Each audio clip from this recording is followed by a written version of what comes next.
Sorry about that. So, anyway, where was we? Well, that's funny, isn't it? That's twice that's happened now. I start doing a vlog and Sandra rings me. I don't know. No, it's just interesting, fascinating. Mind you, I always find things like that interesting and fascinating. These little side streets. See, I do. I love London because it's so quirky and.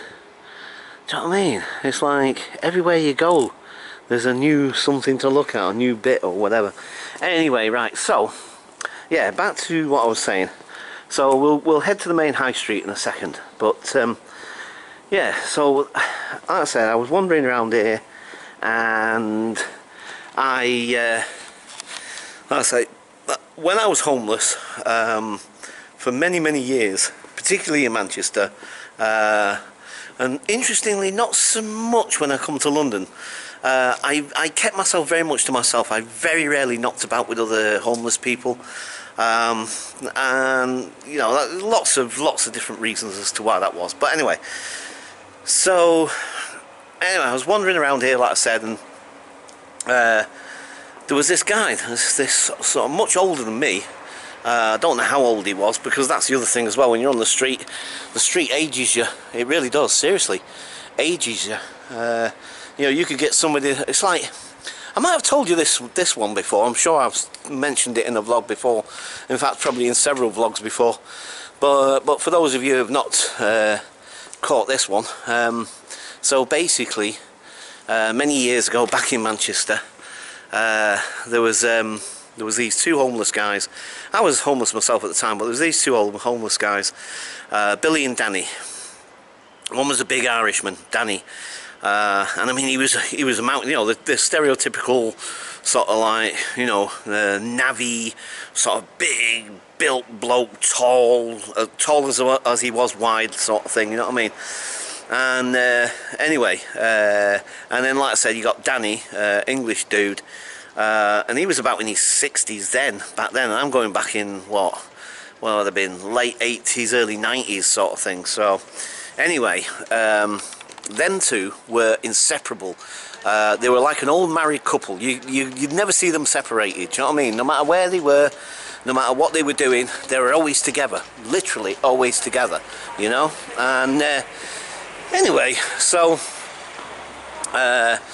like as I would normally do, I would, and then that was the other thing. They based themselves in a place called Withington in Manchester, and you know, that's where I lived for a long time. Anyway, so but every now and again I'd get fed up of being in the same place, so I'd go off wandering, and I'd go to the town centre of Manchester or wherever. I'd go somewhere else for a little while, and then eventually I'd come back. I'd always like a home bird, like a homing pigeon, if you like. You know, I'd always flop back to where I was comfortable with and what I considered to be home at the time. So anyway, one day I come back after a little stint of being in the town centre or whatever it was, wherever it was, I can't quite remember where I'd been at that point. And anyway, so I comes back, and I'm walking past St Paul's Church, which is in Withington, like I say, and I see in a doorway, like not shop doorway but house doorway, and I see Billy there curled up trying to sleep in this doorway without Danny. Now, honestly, I mean, you might think, well, maybe Danny just went to the shop or whatever, blah blah blah, but I'm not kidding you. These two guys were like joined at the hip. Do you know what I mean? They were like an old married couple, I swear to God. They were amazing two characters. Do you know what I mean? They really were. And you know, anyway, and they fought like cat and dog a lot of the time as well, but they really cared for each other, you know what I mean? They really looked after each other, sort of thing. And anyway, so like I said, when I saw the fact that Billy was in the doorway, and again, that's not something they would do. They would always go somewhere out of the way. They wouldn't hold up in a doorway somewhere in the main public thoroughfare. Do you know what I mean? They just wouldn't do that. They tended to keep a low profile where they were kipping and stuff like that. That's just their way. Anyway, so the thing is that, like, so to see Billy in a doorway on his own like that was really unusual. So that's why it stood out to me, and I'm like, well, what the heck? So I went over to him. He was like half awake, half asleep, sort of thing, you know, one of them. And I said to him, "Oh, Billy, what's going on? Where's Danny then?" They turned around to me and he said, like, "Oh, he's dead." I'm like, "What?" You know, I was really shocked, to be quite honest. He died of alcohol poisoning, apparently. But the biggest shock of all, to be quite honest, from my point of view, because, I mean, I was in my, what I'd be, mid to late 20s at that point, something like that maybe. Mid to late 20s, I guess. I just assumed that Danny was the same age as Billy, or roundabout, because they both looked about the same age. Do you know what I mean? So, anyway, when Billy told me just how old Danny was, because he turned around and he said he was 37. 37 years of age. That man looked twice that age. Do you know what I mean? And that's what alcohol in the street can do to you. Do you know what I mean? I mean, flipping heck. I would never have thought in a million years he was 37. 37, he looked 67. Do you know what I mean? So, basically, the reason why I was telling you that story is because I was trying to illustrate just how, you know, damaging and how the street can age a person. Do you know what I mean? It really can, seriously. Living outdoors in all weathers, and especially when you've got a drink habit as well, you know, on top of that, do you know what I mean? It can age you, seriously. And like I said, I was absolutely shocked. No way. I mean, you can tell. I mean, even today, you know what I mean? Even when I, you know, re-relate that story sort of thing, even now, and I think back to it, I'm still shocked. Do you know what I mean? Because no way did he look 37. Do you know what I mean? So, anyway, sorry, yeah, so I've completely gone off on a completely different story and a completely different tangent. Well, no, not completely different tangent, it still relates to what I'm talking about. But anyway, so, like I say, I was walking around these streets, wandering around, and that's the point. Now that I've walked myself over here, I'm trying to decide which way is best to go now, actually. I think, possibly... actually, I tell you what, let's just head back to the high street, because the thing is, yeah, sorry, I was just thinking, was there an more interesting looking road to take rather than this one, but I guess it doesn't really matter that much. Anyway, so yeah, one of these side streets somewhere, but for the life of me I can't seem to find it now.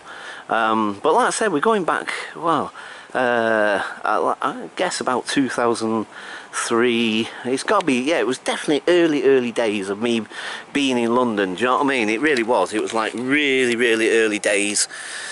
Anyway,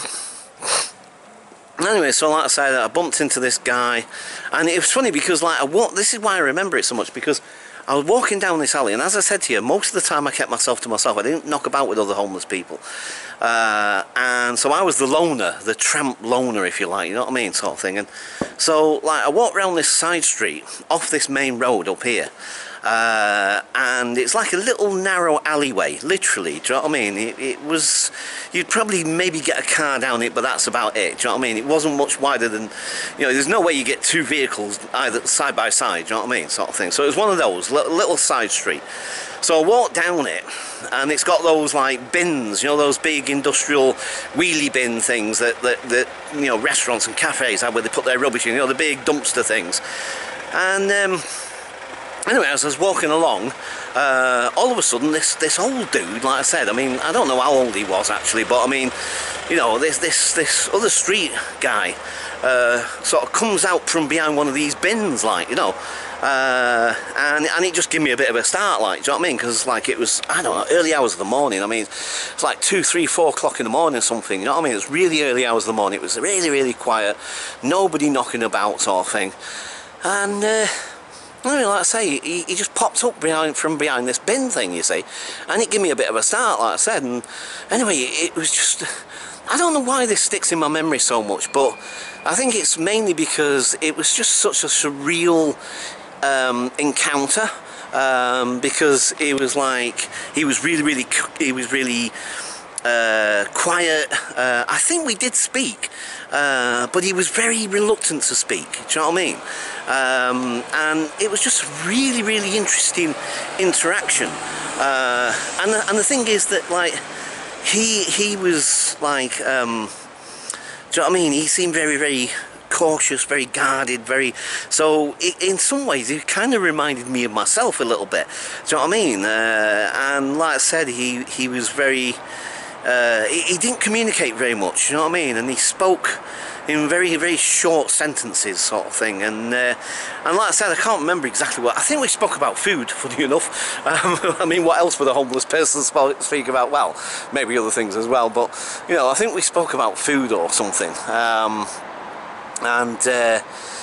yeah, I think we were talking about where you can get free food from or something, I can't quite remember, or places where you can go bin diving and get food from or something. And anyway, like I said, I remember just wandering around with this guy, and I started to feel at my ease, actually, you know what I mean? I mean, normally I'm very cautious around people I don't know and stuff and what have you, and then for whatever reason I didn't feel any threat from this guy, and so you know, I started to like relax a little bit and let my guard down a little bit, and you know, when you're homeless, and particularly when you don't knock about with other homeless people, it becomes extremely lonely. You have no one to talk to, and as you guys know by my vlogs, it's like, what's the one thing I love doing? Talking. I can talk the flipping hind leg of a donkey, can't I? But anyway, so the thing is that, you know, it was nice to have somebody to talk to, although be it he was not that talkative. So I guess I made up for both of us, really.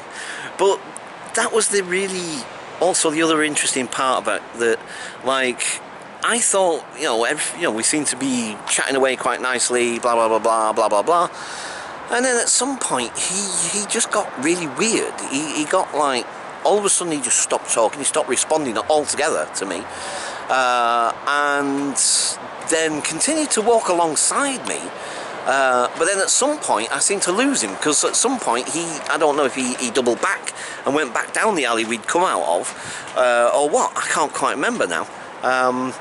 But anyway, so I was telling you all this basically because I've been trying to find that side street, because I was curious, do you know what I mean? I was curious to see if I could find that particular alleyway and see if it triggers the memories, and do you know what I mean, and does it look the way I think I remember it, and so on, do you know what I mean? So that's kind of why I was making this video about that, you know what I mean, because I was trying to find it. Also, I wanted to show you guys it and say, like, look, this is one of my first sort of areas of London that I sort of explored or whatever sort of thing, and this is what happened and blah blah blah, and just show you the actual place it was. But like I said, I can't find the flipping thing. I'll tell you what, I was thinking of going down that side street then, but I was thinking, because I want to kind of give you some context as well, as to why I'm pretty sure, I'm fairly confident that it's definitely this road. So I don't think, no, hang on, you see there's a little alleyway down there, but that's Harrods car park down there. No, it can't be that, it can't be that. So, and there's another building down here as well. You see, right, look, this is what I'm trying to show you, right? And actually, to be quite honest with you, like I said, I can't for the life of me remember what this flipping road's called. See, look, there's Harrods, by the way, the old famous Harrods, and you've got this raised walkway here, you see, and I'm almost convinced it's down there. I'm sure that's where that flipping side street is, because the thing is that I walked all the way down here just a minute ago, and I can't see that side street down this end, and I'm almost convinced it's back the other way. But there is a sort of building complex there with shops and apartments above it and what have you, sort of thing, and it looks relatively new, relatively speaking, and I'm just wondering whether that's where the corner was originally, depending on how long that building's been there for. If that building's been there for, like, I don't know, 10 years or something, then it's entirely possible that that side street used to be down there but has now no longer exists because of that building. So, do you know what? To be perfectly honest with you, I have no idea now, to be quite honest, but it was definitely down this street, because I definitely remember this raised walkway and these railings. Do you know what I mean? I remember it. Absolutely, because again, it was something that that I'm aware of. I don't remember something like this in Manchester. So, you know, you got to remember, it was early days for me. I'd come from Manchester, and I don't remember any parts of Manchester that I'm aware of and that I know had a raised sort of pavement like this with railings around it. You know, so I guess that's kind of why it's stuck in my memory so much. Do you know what I mean? And why, to me, it seemed different and interesting and unusual and all that sort of thing. So that's really why I remember this, because of, like I said, to me, from my perspective, especially back then, this was an unusual sight to see. You know what I mean? A raised pavement with railings around it. And so that's why I definitely know for 100% that it was definitely this street at the time when I came here. But I cannot find that little side alley, that little side road, and this is a couple of times now, even before I did the sorry, excuse me, even before I started doing my vlogs and stuff like that, I've tried to find this little side street on numerous occasions, and I just can't seem to find it. So I don't know, the only thing, like I said, the only conclusion I can come to is that where that new building is where the little side street used to be, and the little side street has disappeared because they built that building on it. That's the only conclusion that I can come to. Right, okay, so as you guys may have realised, and well, you'll realise when you see this video, that Sandra phoned me and she was asking basically for directions because she got a little bit confused and she wasn't too sure. So I'm heading now back to the tube station, and I'm going to meet her at the tube station. Like I said, the original plan was to meet roundabout near the entrance of the Victoria and Albert, but like I said, I thought it might be easier if I just meet her there. So that's what I'm going to do now. I'm going to head down there, and yeah, you see, it's not that, it's definitely not that, because that's like a private little mews, and it definitely wasn't that, unless, no, I don't think it was. Do you know what, I've got to have a look. Plus the fact it looks rather pretty as well, but I don't, because it was like an industrial, well, I say industrial, I mean, you know, it was like the back alley of like where you get restaurants and what have you, sort of thing. I don't remember all this. I mean, it's entirely possible, but no, this doesn't feel right somehow.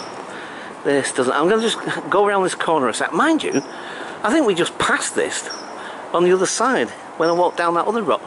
Do you know? Yeah, I think, no, hang on. Let me just have a quick look round this corner, but this doesn't look right at all. Nah. Nope. I'm pretty convinced that this, nah, that's not it. Nope. So, anyway, like I said, I have no idea, but yeah, so I don't know. Like I said, it could be down the other end, it could have been where that new building is.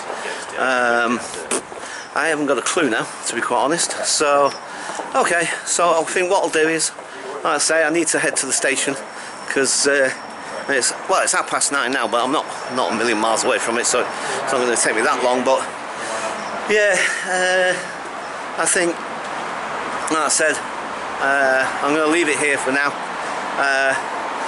and maybe at some point, if I ever do manage to rediscover this flipping alleyway, wherever the heck it was, along here somewhere, then I'll definitely do a vlog about it, because I'm curious. I like to revisit some of the places and some of my past. I'm not sure exactly why. Maybe because I feel that you learn from your past, hopefully, and because, I don't know, not necessarily for nostalgia either. Do you know what I mean? But I think it's partly this thing. I've done it before when I did the videos from back home. I think it's partly a way of sort of evaluating where I am now compared to where I was then. You know, so it's kind of that really. It's about trying to evaluate where I find myself now compared to where I was back then. And in doing so, maybe, you know, sort of like get a different perspective on where I am now, sort of thing. So, right, okay, so I'm going to leave it there for now, and I shall catch you folks later. Bye for now.